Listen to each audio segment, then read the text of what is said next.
Hey everybody, this is Dr. William Clark, the host of the Dr. William Clark podcast. I'm excited to be with you all for another episode. This, as usual, is going to be another Power Pack episode, but I got some company with me today.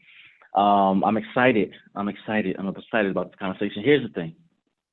The reason why I'm excited about this conversation, and I tend to be about every conversation, but this is a little different. I got a friend on the line. That's number one. And we're going to talk about fundraising, number two.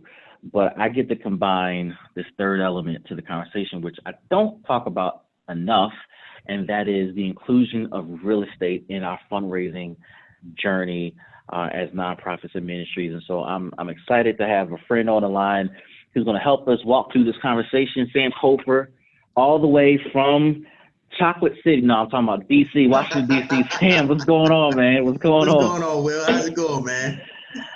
I can't call it. It's exciting, man, because, you know, when I reached out to you, a couple of weeks back during the show, man, it was because we follow each other on Facebook, but, man, I get excited every time you post when you close a sale.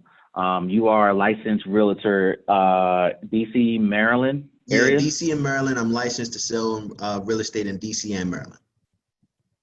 Yeah, and I just get excited, man, just when you close a deal, when you post that stuff. Of course, you got your haters who want to hate, but real entrepreneurs get excited when other entrepreneurs close a deal because we know what that means. And so the struggle is real, man. And so I just love when you post, and I hope you continue to post. Absolutely. Tell us a little bit about yourself. Just let's get all that stuff out of the way for the folks in D.C., Maryland, watch, for people who are going to feed off your advice. Just tell them a little about you and why you're qualified to have this conversation today about real estate, fundraising, nonprofits, and all that good stuff. Sure. Well, we'll start back. We'll start here. I initially had plans to go to law school. And in 2000. What? Oh, I knew that. Yeah. I knew that. Go ahead. Yeah. In 2008, I got my license. That's obviously when the real estate crash happened, and I was licensed for 2.5 years initially, and basically didn't do a whole lot of business then. I was new into the business. Even though my family is in real estate, I had to learn, things for myself, how to work, how to navigate through as a self-employed individual. Left the business, real estate sales in 2010, went into property management, worked for a property management company for about 3 years, then left there because I still had ambitions of going to law school. Decided to go into working for a real estate law firm doing title examination. Did that for about 3.5 years. Then I came back to sales because I was like, at this point, it didn't look like law school was going to happen, and, life happens. So I decided to, just go ahead into the family business of real estate sales in 2016. And so in 2016, I jumped out. It was actually April 16th, the day after tax day. I stopped working for the real estate law firm, jumped into real estate sales full time. Thank God for my wife. And I've been doing it full time ever since, man. You telling that story, bro, like when we saw each other probably once or twice a year, I remember you just sharing these things. You just brought me back, walking me through the timeline. Like, I remember you in law. Like, I remember when you were back. I remember when you graduated. I remember. Yeah. And then, like, you went to real estate full time. Like, I remember all that stuff. Totally forgot about that. Yeah. Dude, so I mean, for people who are listening, and the people who are listening may or may not be in the real estate, because I'm sure you're going to share this podcast with your friends, but for people who are listening who are just going through changes and then all of a sudden end up somewhere else, starting a nonprofit, starting a ministry, being self-employed, entrepreneur, I mean, talk us through the mindset. And you mentioned your wife, your beautiful wife. Like, walk us through the mindset you had to go through, the mindset she had to support her spouse, the necessity of a partner that holds you down. I mean, just walk us through all of that, man. Yeah, that's a great question, Will. I mean, it hits really close to home. So basically, I was in college initially. Went right into college right after high school. In 2001, we both graduated high school in 2001. Went into college. Went to UDC, University of the District of Columbia, stayed there for, I think it was 4 or 5 years. But I didn't really I changed my major a couple of times. You know, I wasn't really serious about it. And basically my wife and I got married in 2006. So I put school on hold. Fast forward to 2013, I had run a marathon. Okay. Now, mind you, 2013, I mean, training and everything. And after running that marathon in Miami, I said, you know what? I can do anything. I can do anything. There's a certain mindset that being able to run 26.2 miles on your own with nobody helping you, I mean, it's crazy, right? So, you know, ran the marathon, finished the marathon. My mom and my wife were the only ones at the finish line. And mind you, let me tell you, man, it took me all day. We started at 6 o'clock in the morning. It took me all day to get to the finish line, right? They were taking the finish line down, okay? I was the second to last person finishing, okay? Second to last person. I even got a picture of the person that finished with me at the end. I'm limping across the finish line. My wife and my mom are there. And I'm like, you know what? This here tells me that I can do anything that I want, right? So eventually I went ahead and finished college, graduated from University of Phoenix with the bachelor's degree in business and small business and entrepreneurship. And that basically set up my future, so to speak. When you are, you know, all alone on that road and nobody's there to, you know, encourage you, to keep pushing you, there's something, it's either you're going to do it or you're not. Not to mention, I joke about this a lot, but there's a bus that's ready to pick you up if you decide to quit, okay? So you don't get, if that bus picks you up, you're done. You're taken off the road, you're taken off the track, okay? And I didn't want that. I wanted that medal at the end. And so basically that experience for me taught me about perseverance. It taught me about a mindset that you have to have. You know, we as individuals, we're going to deal with all types of obstacles that we have to go through and everything. But if you have the mindset and the determination and the perseverance to continue to, you know, reach and go after your goals, you'll reach them. It doesn't matter when you do. I mean, there's plenty of people who get their first degree at 60, 70, 80 years old, right? So it doesn't matter. There's no timeline. It's just do what you need to do what you want to do, and don't let anything stop you. Yeah, I feel like I know more about you than I actually do. I remember when you were doing that marathon, you in that marathon life, and I remember following you when you were doing that stuff. My goodness, man! And shout out to your wife, your beautiful wife, your kids. Your son is going to college. Yes, the oldest son. And God rest his soul, your mother, man. Appreciate that, man. That is need to say that out loud. But my goodness, I remember the marathon. What else give me another thing that you did that I think I might know, because I'm tripping about all these memories, man. Man, I mean, I've done several races. You know, I took a stab at going to grad school. Okay, I was thinking about, I actually enrolled into grad school, and I didn't finish, you know.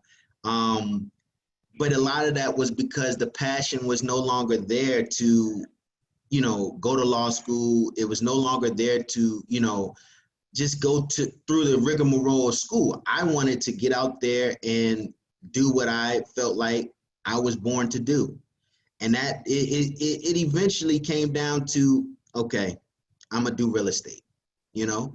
And once I came to, you know, to the realization that this is what I'm supposed to be doing, then everything else came, you know. I respected the profession.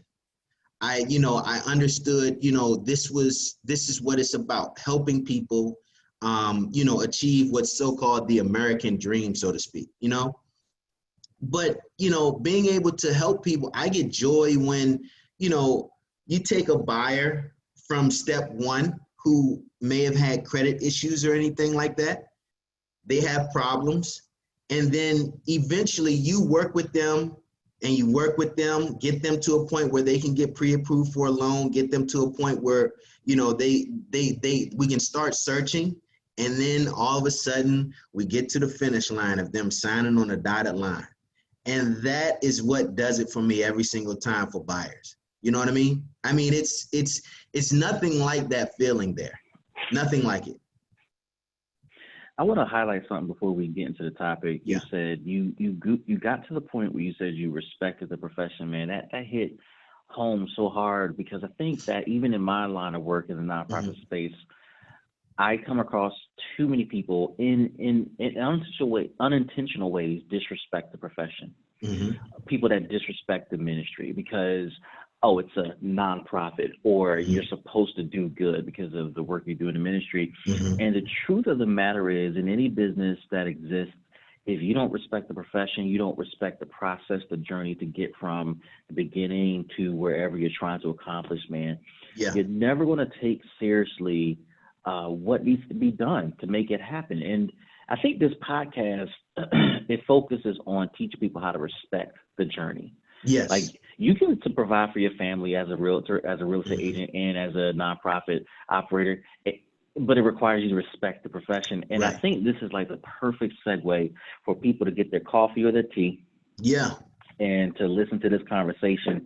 Part of, like I said earlier, my excitement is obviously I love my work.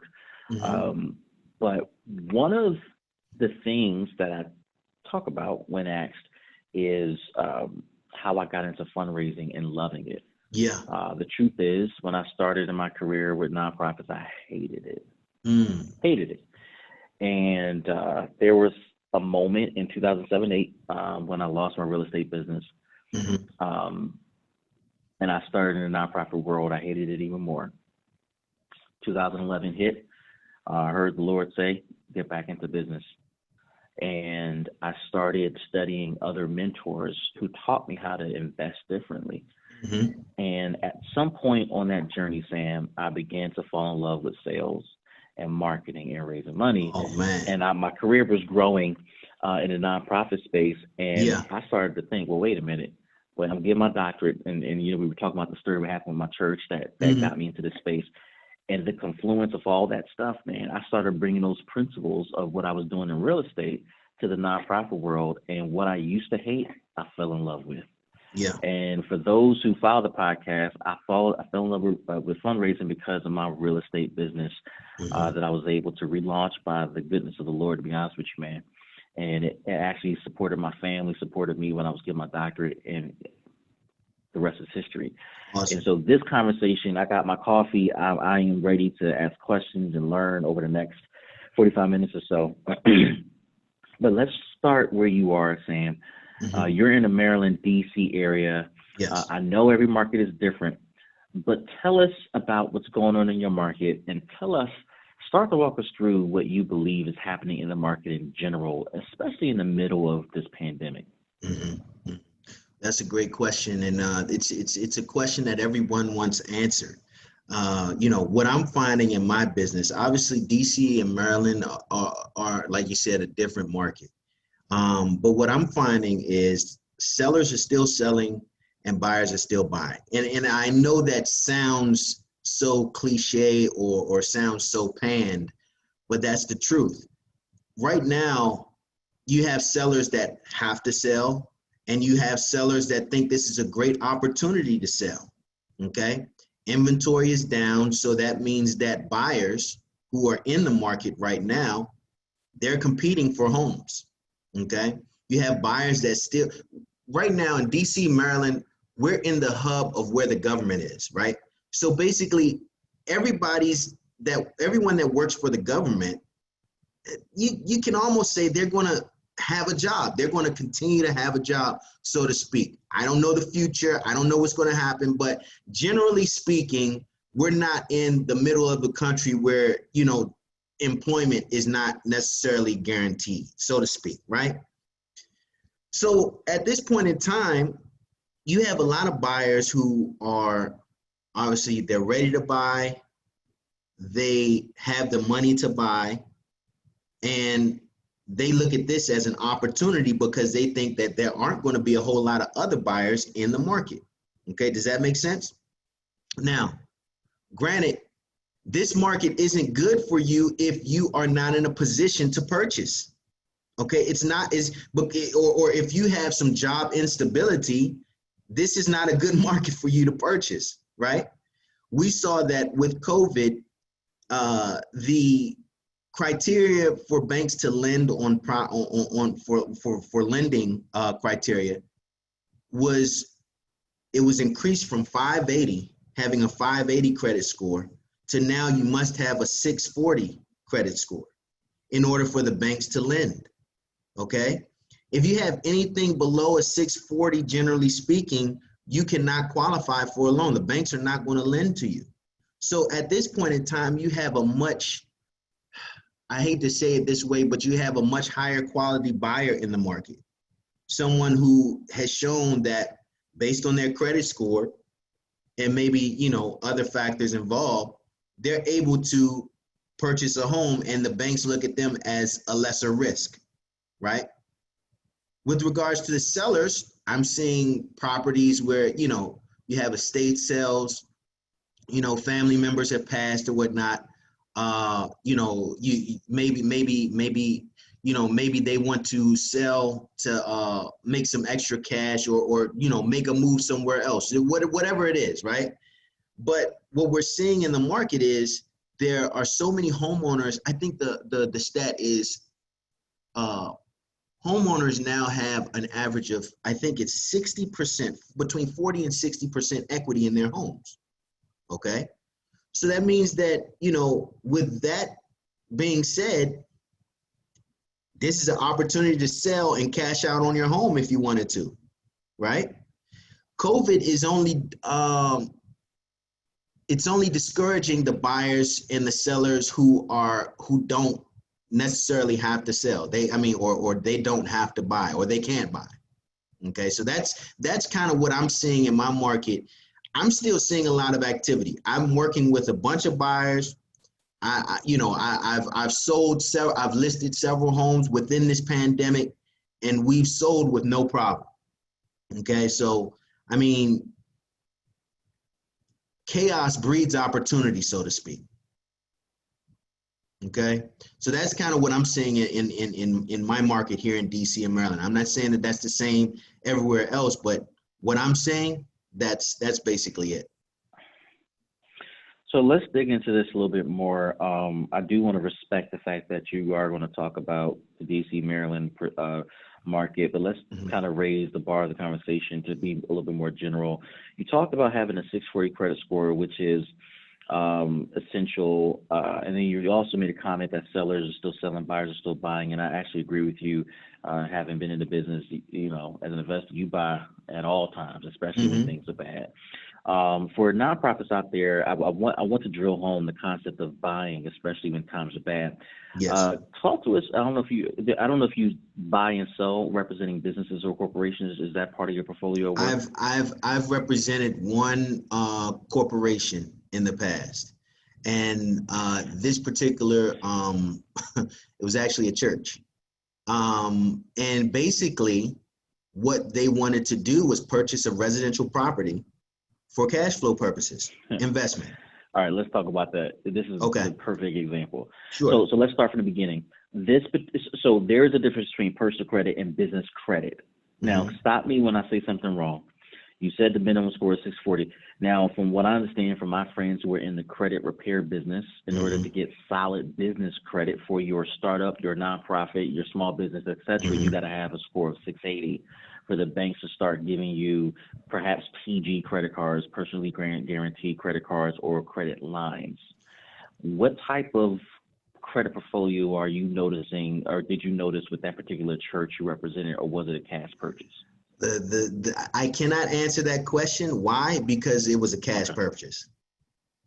All right. So then let's go there, because I actually wrote this down as cash buyers. Now, one of the things I know that for my listeners, there is another podcast about credit that I did with Herman Dulce, business credit. You need to go listen to that. But we're, for this episode, saying let's talk about cash buyers.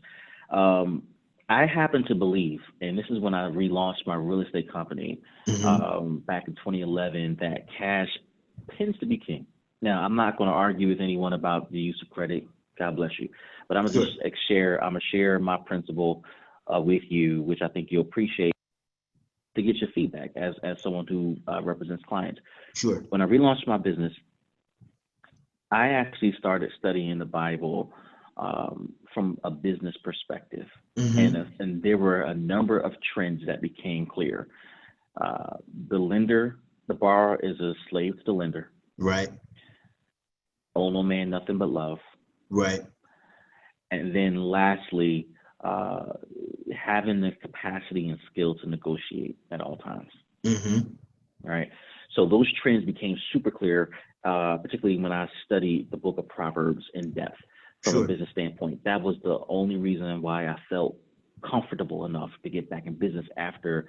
I mean, it hurt when I lost my business. Sure. It hurt a lot. So that type of studying helped me, and it became clear to me that cash was my only way back in, Mm. for the reasons I just listed, and then some. Talk to us about some methods you've heard churches, nonprofits have used to raise cash to purchase residential properties. We'll talk about the residential purchase in a moment, but talk to us about what you've noticed that these type of clients are doing to kind of raise that cash. Well, basically, I can speak from the point of view that the cash was already in hand. So basically, I mean, whether you're paying tithes, whether you're paying offerings, whatever it is, uh, the steward of those funds would need to be able to have them available to be able to purchase the property. Okay. Um, and this particular property is purchased for purposes of reinvesting into the church, right? Mm-hmm. Because look at today. We're in COVID. You got a lot of people who have lost jobs. They have limited income. They're not making the money that they were before the COVID period, right? So therefore, you're a member of a church. You might not be able to give the offerings that have been required or asked of you, right? So therefore, how does the steward basically help absolve, with that particular cash flow problem as you're getting cash from your parishioners, right? What is another way you can help your parishioners and not necessarily have them carry the load, so to speak, right? So basically, this particular property, and they purchased multiple properties, this particular property that they purchased, the idea is to be able to help fund the operations of the church. And you mentioned it at the top of our segment, which was the church is a business. It has a business element to it, right? How are you to pay the bills, the electrical bills, without any type of income, right? How are you to pay for air conditioning and heating without any type of income, right? So in an effort to help with taking care of that, those particular you use this investment vehicle, right? This real estate, which you're renting out, creating cash flow, and that cash flow flows right back into the church to be able to take care of the operations of the church. Does that make sense? Makes sense. Well, it makes sense to me. Yeah, I know. we know the same people. It makes sense to me. Right. But listen, you're repeating and you're echoing much of what I've been saying. Yeah. Now, I have also told my audience that I've recorded an epic podcast about church dinners and how I don't like them. Because and part of the reason why I don't like church dinners as fundraisers for organizations is because typically, and I'm not going to talk about your church, you guys are just different. But typically churches that I've seen do fundraisers don't know how to run a business, and they're really running at a significant loss. And the loss is so tragic that it ends up being double because you wear your people out, they end up not giving the next Sunday, and then the revenue really is neutral or in decline, and you really wasted your money. But I've been telling newbies who start nonprofits, the fastest way to bring some money in the bank, and just once you get your 501c3, is a tithe to your nonprofit. the tie to your organization to give what you can every paycheck, so you can see that cash flow coming in and begin the journey of fundraising. Sure. This idea of buying cash, I think, is so key. Are there other things you've seen, whether it's individual buyers or corporations do, to raise money for a cash purchase or a down payment? Are there any tactics you can share with us that can help get to that point of raising that down payment money? Well, I mean, you have all types of investors, people who already have money that need to be put to work, right? Those funds need to be put to work, right? Because of whatever your tax laws are in your state, and federal. I'm not a tax guy. I'm not a CPA or anything. I would disclaim this by saying, talk to your local tax professional, right? But at the same Say it time, again, and your lawyer. exactly, and your lawyer. There you go. But there are reasons why people, you have liquid investors out here who need to put that money to work, right? One of the best vehicles, in my opinion, is to put it to work in real estate, right? Now, you might be an individual that doesn't have the money. They don't have the money, but you have the deal or you have the investment, right? Well, you can go and talk, and this is obviously easier said than done, but you can go and talk to that person who has the money, find out if it's a match, and use that other person's money to secure the asset, right? So that's one way of doing it, right?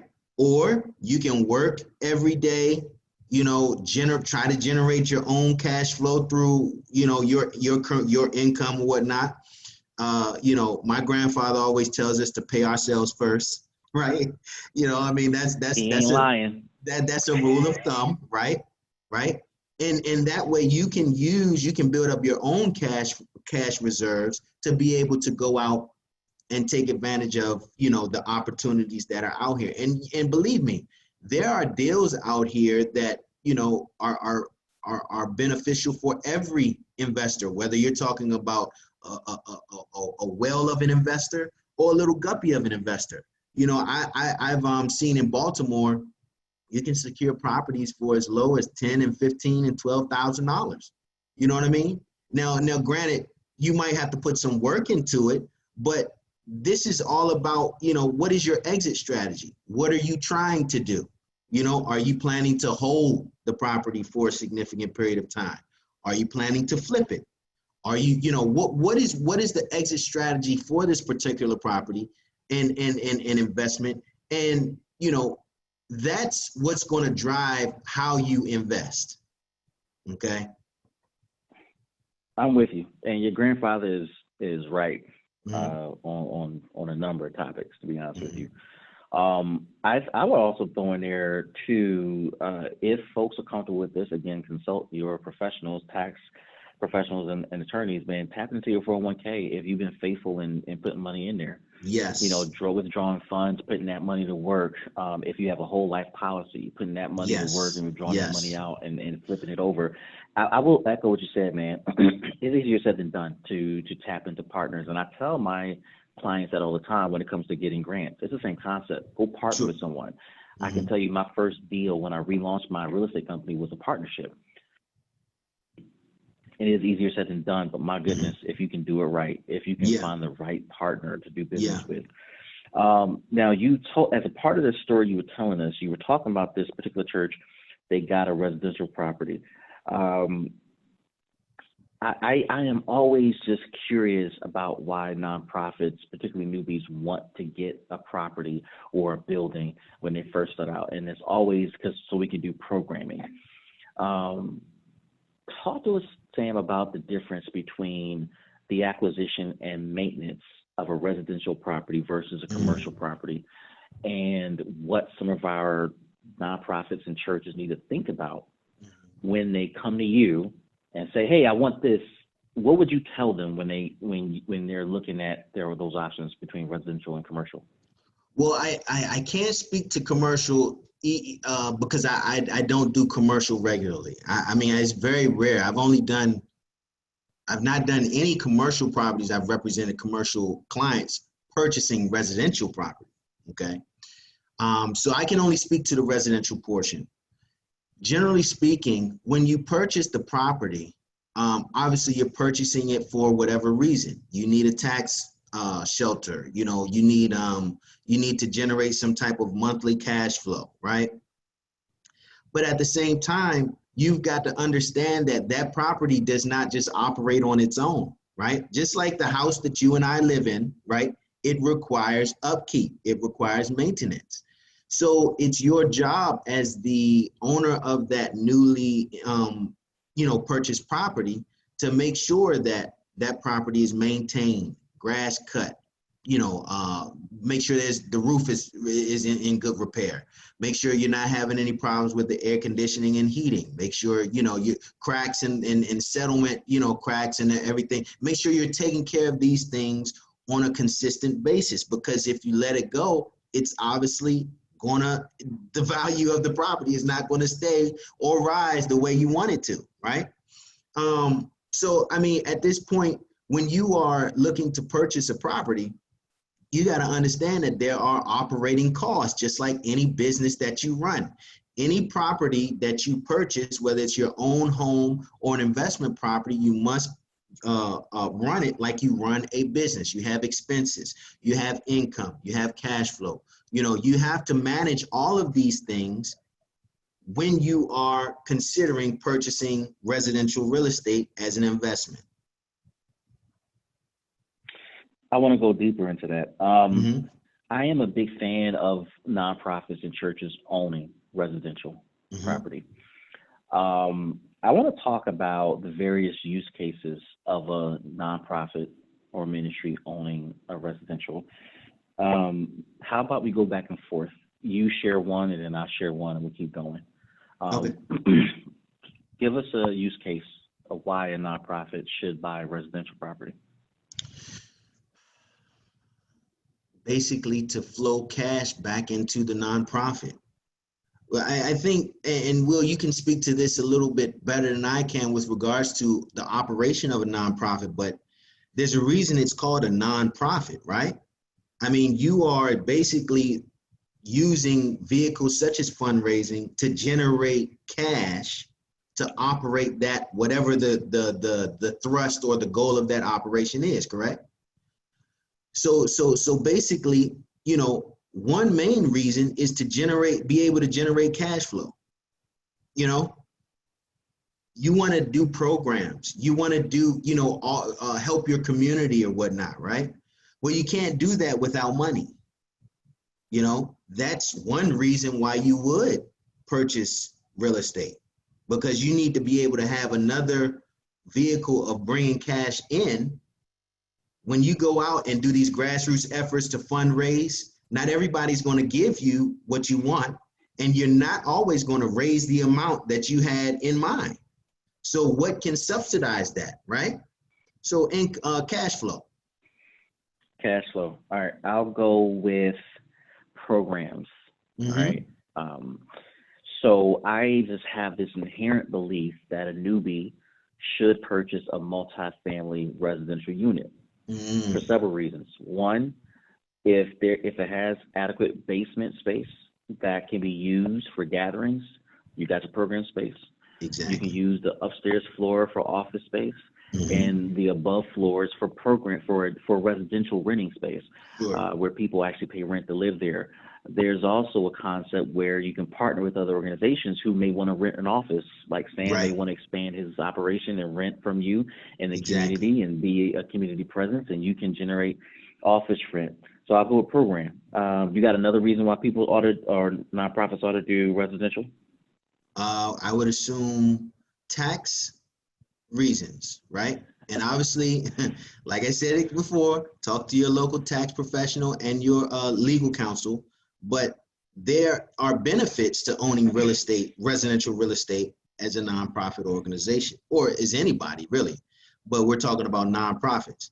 There are benefits that your tax professional can inform you of and educate you on, which might help to, if you need to reduce tax liability, you can do that.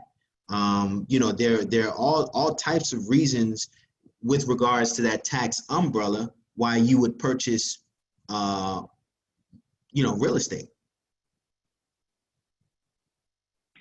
All right. I'm going to go with, well, I'm going to go with two. I'm going to go with admin costs, right? Okay. So there's this thing where you need to pay for programs, as you talked about. Mm-hmm. But one of the things that is hard to cover when you pursue fundraising or grants is the cost of admin, your Okay. senior executives, et cetera. And that can squeeze out a nonprofit or put them out of business. If you have the cash flow, as Sam talked about, coming in from the nonprofit, it can cover admin costs rather easily. Mm-hmm. It can be used to either expand the nonprofit into other areas and to do other things, and or it can lead to legacy building, meaning that the nonprofit, if it built up a big enough portfolio, wouldn't have to fundraise ever again, and it can Mm-hmm. sustain for years to come if Sure. it never raised another dollar. When someone's looking at residential property, Sam, let's assume you're taking a nonprofit operator through a couple of properties, and you're showing them properties. What should they look for? I mean, what constitutes a good purchase and a good deal? Well, it depends on what the goal is, right?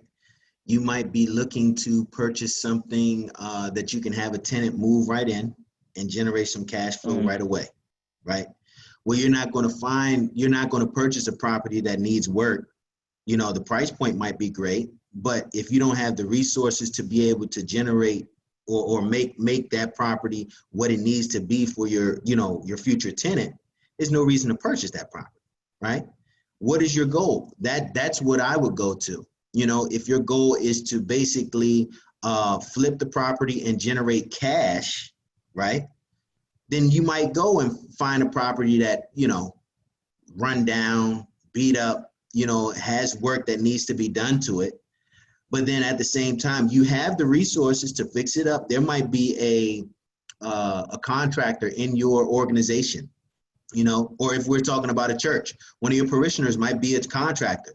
You might have electrician and plumber, all of those things that's necessary to make the property what it needs to be so that you can, flip it and make as much cash as you need to. And then that cash can go to help you either purchase that residential property that you were looking for the future tenant, or that cash can be used to help you with your programs, help you with your outreach, whatever it is. Cash, in my opinion, is a big part of this whole process. So whatever your goal is, whatever you're trying to do, you have to keep that in mind when purchasing.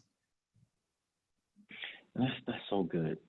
When you are prepping your clients for a transaction, and you can choose which side you want to speak Sure. from, buying or selling, what are some of the do's and don'ts you advise your clients to do Oh my gosh. or to avoid, however you want to frame this? What are Yeah. the do's and don'ts that All Sam right. Cofer advises his clients on?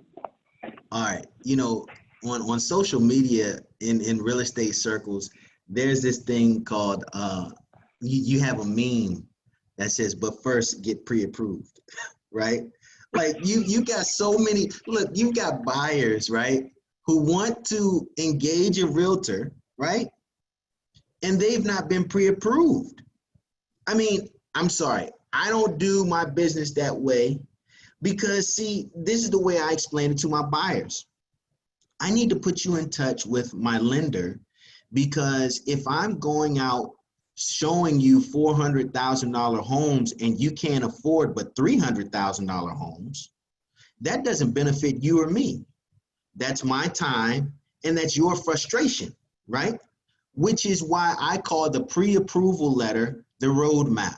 The pre-approval letter allows us to see, okay, well, this is where you can afford, what the price range is that you can afford.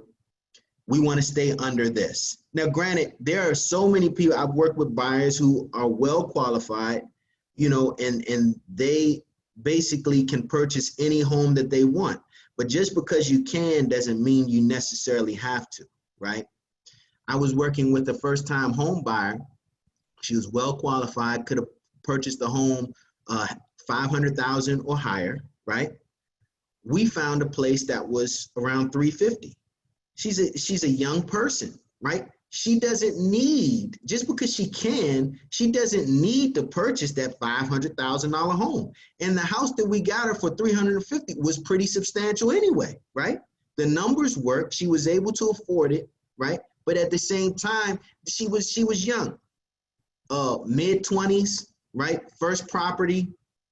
She doesn't, I mean, you don't want to overextend yourself. So that's some advice that I would give to a buyer, right? For a seller, don't overprice your property, okay? Listen to me when I tell you, okay? It's not going to benefit you, okay? Let me tell you this, man. I had a situation. I had a property in Maryland, and basically, my seller would not listen to me when I told them. I said, look, you don't want to price it at this point because you're not going to get this price. I'm just being frank with you. You're not going to get this price. Sam, I hired you. I want you to price it at this point.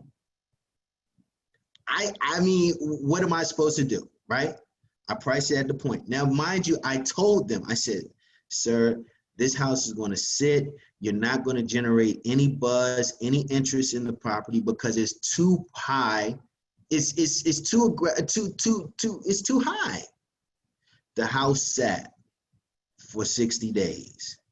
We didn't get any type. Now, granted, this property was very nice. It was maintained well, had some upgrades in it, but it was, in my opinion, overpriced. And when you overprice a property, many people think that, oh, well, we can always come down, to the level we can always drop the price. After that property sits for generally 2 weeks without any activity, you need to drop the price, right? He wouldn't listen to me, wouldn't listen to my advice. And he said, well, I still want to keep it there. After many times of going back to him, sir, we need to drop the price. We need to drop the price. No, 60 days. The house has been on the market 60 days. Now, mind you, they're out of town. They're living in another state. They want me to get this property sold as quickly as possible. But they would not listen to me when I told them this is out of the price range. So therefore the property sat. Now I told them before we put the house on the market, I said, this is probably where your house is going to sell at. This is the number. I gave them a specific number. Mind you, when we finally sold the property after about 90, 120 days, he finally allowed me to drop the price. We got the number that I told him we were going to get at the beginning. So we didn't even have to have the house property on the market for that long, right?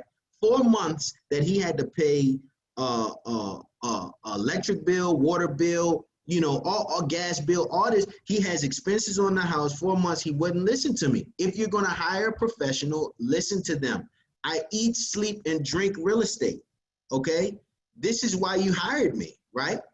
Right? I mean, I'm not going to go to the plumber and tell him this is what you need to do because I don't do plumbing, right? I'm not going to go to the barber and tell him this is how you need to cut my hair, even though I'm bald. I'm not going to tell him this is how you need to fade me up. No, I'm not going to tell him that. He knows how to do it. Just say, look, I want to fade. I want to even all around. Then he got me covered, right? He's the professional. I'm not. So that's kind of what, the battles that we have.